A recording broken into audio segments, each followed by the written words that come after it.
Hi ಎಲ್ಲರಿಗೂ welcome to my YouTube channel. ಎಲ್ಲರಿಗೂ ಗೌರಿ ಗಣೇಶ ಹಬ್ಬದ ಹಾರ್ದಿಕ ಶುಭಾಶಯಗಳು.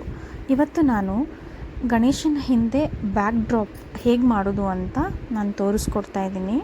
ಸೊ ಅದಕ್ಕೆ ನಾವು ಮೊದಲನೇದಾಗಿ ಥರ್ಮಾಕೋಲ್ ತೊಗೋಬೇಕಾಗತ್ತೆ. ಅದಕ್ಕೆ ನಾನು ಸರ್ಕಲ್ ಹಾಕೋಬೇಕಿತ್ತಲ್ಲ, ಸೊ ನಾನು ಒಂದು ಟಬ್ ತೊಗೊಂಡಿದ್ದೀನಿ.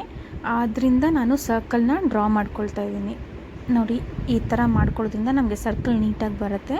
ಸೊ ನಾನು ಸರ್ಕಲ್ ಡ್ರಾ ಮಾಡ್ಕೊಂಡಾಗಿದ್ಮೇಲೆ ನಾನು ಅದನ್ನು ನೈಫ್ ತೊಗೊಂಡು ಕಟ್ ಮಾಡ್ಕೊಳ್ತಾ ಇದ್ದೀನಿ. ಫುಲ್ ಆ ಸರ್ಕಲ್ ಏನು ಡ್ರಾ ಮಾಡಿದ್ದೆ ಅಲ್ವಾ, ಅದೇ ಶೇಪಲ್ಲಿ ನಾನು ಚಾಕುವಿಂದ ಕಟ್ ಮಾಡ್ಕೊಳ್ತಾ ಇದ್ದೀನಿ. ಇದು 2 ಥರ್ಮಾಕೋಲ್ ತೊಗೊಂಡಿರೋದು ನಾನು.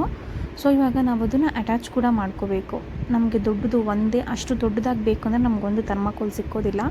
ಸೊ ನಾನು 2 ಥರ್ಮಾಕೋಲ್ ತೊಗೊಂಡು ನಾನು ಜಾಯಿನ್ ಮಾಡ್ಕೊಳ್ತಾ ಇದ್ದೀನಿ. ಒಂದೊಂದು ಥರ್ಮಾಕೋಲಲ್ಲಿ ಹಾಫ್ ಸರ್ಕಲ್ ಥರ ಮಾಡಿಕೊಂಡು ಅದನ್ನು ನಾನು ಜಾಯಿನ್ ಮಾಡಿಕೊಂಡು ಸರ್ಕಲ್ ಮಾಡ್ಕೊಳ್ತಾ ಇದ್ದೀನಿ. ಸೊ ಅದಕ್ಕೆ ನೋಡಿ, ಈಗ ಸೈಡ್ಸಲ್ಲಿ ಏನೇನಿದೆ ಎಕ್ಸ್ಟ್ರಾ ಎಲ್ಲ ರಿಮೂವ್ ಮಾಡಿಕೊಂಡು ಸರ್ಕಲ್ ಬೇಕಲ್ಲ, ಸೊ ಮಧ್ಯ ನಾನೀಗ ಡಬಲ್ ಸೈಡ್ ಟೇಪ್ನ ಹಾಕ್ಕೊಂಡು ಫುಲ್ಲು ಸ್ಟ್ರೈಟಾಗಿ ಒಂದು ಲೈನ್ ಫುಲ್ಲೂ ಡಬಲ್ ಸೈಡ್ ಟೇಪ್ನ ಹಾಕ್ಕೊಂಡು ನಾನು ಜಾಯಿನ್ ಮಾಡ್ಕೊಳ್ತಾ ಇದ್ದೀನಿ. 2 ಸೈಡ್ಸ್ನ ಕೂಡ ಜಾಯಿನ್ ಮಾಡ್ಕೊಳ್ತಾ ಇದ್ದೀನಿ. ನೋಡ್ಬೋದು ನೀವು ಫುಲ್ಲು, ಇಲ್ಲಾಂದರೆ ಅದು ಮಧ್ಯೆ ಕಟ್ಟಾಗೋ ಚಾನ್ಸಸ್ ಇರುತ್ತೆ. ಸೊ ನಾವು ನೀಟಾಗಿ ಡಬಲ್ ಸೈಡ್ ಟೇಪ್ ಹಾಕ್ಕೊಂಡು ಫಸ್ಟು ನೀಟಾಗಿ ಫಿಕ್ಸ್ ಮಾಡ್ಕೊಳ್ಬೇಕು. ಅದಾದಮೇಲೆ ಗುಂಪಿನ ಬರುತ್ತೆ ಅಲ್ವಾ, ಅದರಿಂದ ಕೂಡ ಫುಲ್ಲು ನಾವು ಸೆಕ್ಯೂರ್ ಮಾಡ್ಕೋಬೇಕು. ಇಲ್ಲ ಅಂದರೆ ನಾವು ಹಿಂದೆ ಇಟ್ಟಾಗ ಅದು ಡಿವೈಡ್ ಆಗೋ ಚಾನ್ಸಸ್ ಇರುತ್ತೆ. ಸೊ ನೀಟಾಗಿ ಅದನ್ನು ನಾವು ಫಸ್ಟು ಮಾಡಬೇಕಾಗಿರೋದೇ ಇವೆರಡನ್ನ ಜಾಯಿನ್ ಮಾಡಬೇಕು ನೀಟಾಗಿ. ಚಿಕ್ಕದಾಗಿ ಮಾಡ್ತೀವಿ ಅಂದರೆ ನಮಗೇನು 2 ಥರ್ಮಾಕೋಲ್ ತೊಗೊಳ್ಳೋ ಅವಶ್ಯಕತೆ ಇರಲ್ಲ. ನಾನು ಸ್ವಲ್ಪ ದೊಡ್ಡದಾಗಿ ಮಾಡ್ತಿರೋದ್ರಿಂದ ನಾನೊಂದು 2 ಥರ್ಮಾಕೋಲ್ ತೊಗೊಂಡು ಜಾಯಿನ್ ಮಾಡ್ಕೊಳ್ತಾ ಇದ್ದೀನಿ. ಸೊ ಇದು ಜಾಯಿನಿಂಗ್ ಮುಗಿದಿದೆ ಇವಾಗ. ನೆಕ್ಸ್ಟ್ ನಾನು ಆಮೇಲೆ ಇದಕ್ಕೆ ಟೇಪ್ ಕೂಡ ಹಾಕ್ಕೊಂಡಿದ್ದೀನಿ ಹಿಂದೆ. ನಾನು ಅದನ್ನು ವಿಡಿಯೋ ಮಾಡಿಲ್ಲ.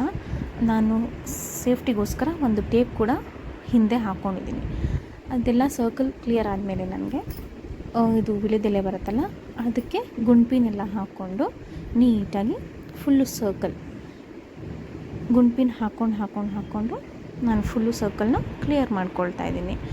ನೋಡಿ, ಫಸ್ಟ್ 1 ಲೈನ್ ಆಯಿತು. ಇವಾಗ ಸೆಕೆಂಡ್ ಲೈನ್ಗೂ ಕೂಡ ಸೇಮ್ ಪ್ರೊಸೀಜರ್. ಗುಂಪಿನ ಹಾಕ್ಕೊಂಡು 2 ಗುಂಪಿನ ಹಾಕಬೇಕು. ಸೆಕೆಂಡ್ ಲೈನ್ಗೆ 2 ತುದಿಲಿ 1, ಮಧ್ಯದಲ್ಲಿ 1 ಹಾಕ್ಕೊಂಡು ಸೆಕೆಂಡ್ ಲೈನ್ ಕೂಡ ನಾನು ಕವರ್ ಮಾಡಿಕೊಂಡೆ.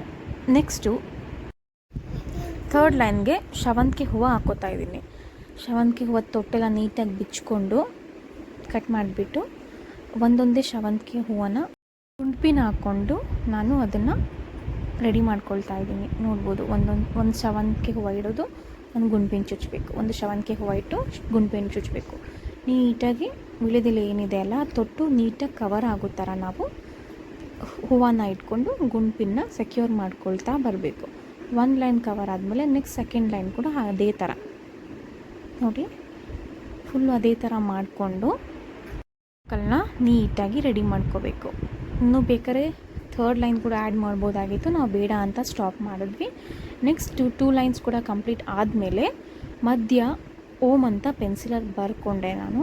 ಅದನ್ನು ಬರ್ಕೊಂಡಿದ್ದಾದಮೇಲೆ ಒಂದೊಂದೇ ರೋಸ್ನ ತೊಗೊಂಡು ತೊಟ್ಟನ್ನ ಅದು ಕೂಡ ಸೇಮ್ ಶಾವಂತಿಗೆ ಹೂವು ಹೇಗೆ ಮಾಡ್ಕೊಂಡು ಅದೇ ಥರ ತೊಟ್ಟನ್ನ ಅದು ಕಟ್ ಮಾಡಿ ಒಂದೊಂದೇ ಗುಂಪಿನ ಚುಚ್ಕೊಂಡು ಓಮ್ ಕೂಡ ನಾವು ರೆಡಿ ಮಾಡ್ಕೊಂಡ್ವಿ. ನೋಡ್ಬೋದು ನೀವು, ಮಧ್ಯದಲ್ಲಿ ನಾವು ಯಾವ ಡಿಸೈನ್ ಬೇಕಾದರೂ ಮಾಡ್ಕೋಬೋದು. ನಾವು ಓಮ್ ಮಾಡೋಣ ಅಂತ ಅಂದ್ಕೊಂಡು ಓಮ್ನ ಮಾಡ್ಕೊಂಡ್ವಿ. ಅದು ನೀಟಾಗಿ ಬಂತು ನಮಗೆ. ಬೇಕಿದ್ರೆ ಮಧ್ಯದಲ್ಲಿ ರೋಸ್ ಪೆಟಲ್ಸ್ ಎಲ್ಲ ತೆಗೆದುಬಿಟ್ಟು ಅದನ್ನು ಕೂಡ ಉದುರಿಸೋ ಥರ ಮಾಡಿ ಫುಲ್ಲು ಅದನ್ನು ಕಂಪ್ಲೀಟಾಗಿ ರೋಸ್ನ ಕೂಡ ಫಿಲ್ ಮಾಡ್ಬೋದಾಗಿತ್ತು. ಆ ಥರನೂ ಅಂದ್ಕೊಂಡ್ವಿ. ಆಮೇಲೆ ಬೇಡ, ಓಮೇ ಮಾಡೋಣ ಅಂತ ಅಂದ್ಕೊಂಡು ಓಮ್ ಮಾಡಿ ಇನ್ನು ರಿಮೈನಿಂಗ್ ಪ್ಲೇಸಸ್ ಏನಿತ್ತಲ್ವ ಅಲ್ಲೆಲ್ಲ ಫುಲ್ಲು ಶಾವಂತಿಗೆ ಹೂವನ ಫುಲ್ಲು ಕಂಪ್ಲೀಟಾಗಿ ಫಿಲ್ ಮಾಡಿಕೊಂಡು ಅಲ್ಲಿ ಕೂಡ ಸೇಮ್ ಗುಂಪಿನ ಚುಚ್ಕೊಂಡು ನಾವು ಕಂಪ್ಲೀಟಾಗಿ ಇದನ್ನು ರೆಡಿ ಮಾಡ್ಕೊಂಡ್ವಿ. ನೋಡ್ಬೋದು ನೀವು ಎಷ್ಟು ಚೆನ್ನಾಗಾಗಿದೆ ಅಂತ. ಸೊ ನಮಗೀಗ ಗಣೇಶನಿಗೆ ಬ್ಯಾಕ್ಗ್ರೌಂಡ್ಗೆ ಇಡೋದಕ್ಕೆ ಒಂದು ಆರ್ಚ್ ರೆಡಿಯಾಗಿದೆ. ನೋಡಿ, ಎತ್ತಿದ್ರೂ ಕೂಡ ಯಾವುದು ಉದುರೋದಿಲ್ಲ. ಸೊ ನಿಮಗೆ ಇಷ್ಟ ಆಗಿದ್ದರೆ ಲೈಕ್ ಮಾಡಿ, ಶೇರ್ ಮಾಡಿ. Thank you.